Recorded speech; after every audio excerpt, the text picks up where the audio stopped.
Bismillahirrahmanirrahim. Assalamu alaikum. Questions 38 to 40.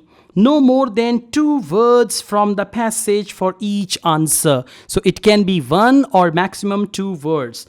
The writer's own bias. Okay, that's the title, writer's own bias. The writer has experience of a large number of. Large number of means they can use the word for intensity. Great deal of, many, lot of, right? So large number of, and this also shows the answer is going to be plural. Now these are last questions. I should go to the last paragraph, and there I found this word bias. So please follow me.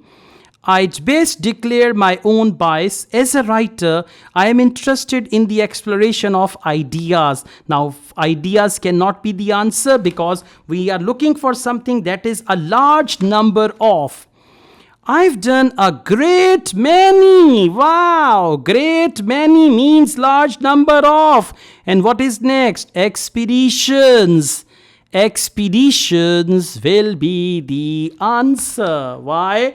Because they said the writer has experienced a large number of expeditions. Okay? Exactly. I also teach IELTS online. If you want to join my online IELTS classes, my WhatsApp number is given. You can contact me for that. Asad Yaqub wishes you all the best. Take care. Allah Hafiz.